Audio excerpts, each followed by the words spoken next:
anything that what would you say to the world out here about what we should do with looking at this as a blessing in disguise? I don't think I have to say it to the world because the world's been interviewing me. I got people from South Africa, Germany, Switzerland, everybody that's deep water wells or intentions of putting deep water wells around their countries are scared to death. So I think in their mind or the people's governing their particular situations, they already learned. They say if they're going to do this, if they're forced to do it, and economics may force them to do it. You understand? Because they need that oil to keep that country running or their businesses going until we can find some alternative fuel sources. So they may be forced to do it, but I think they're going to be a hell of a lot more cautious than what's out there now. If they got a cost thing, well, should I spend another $500,000 and put 2 valves instead of 1?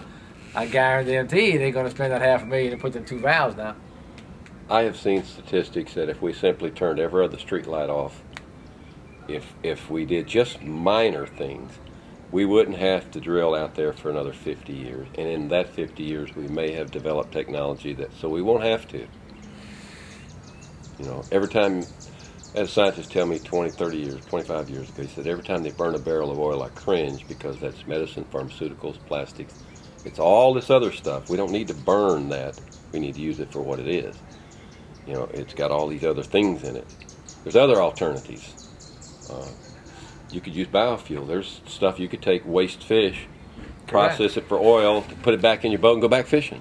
So people have to open their minds, and get rid of some of these prejudices about things that we want to try to do to create alternative fuel sources. And, this might actually open the door to that. Okay, which worse? An oil spill that's going to wipe out 1/3 of the production of the Gulf, or maybe even more, long term?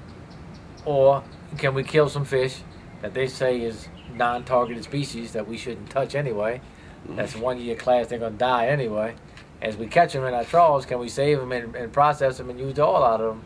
I say hell yeah.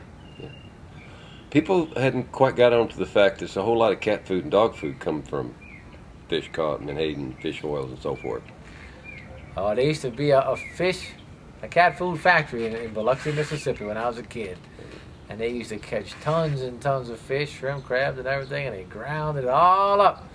And they all go in a can, a brown can. It's all, and then everybody else puts their wrapper on it. Same stuff. Same stuff.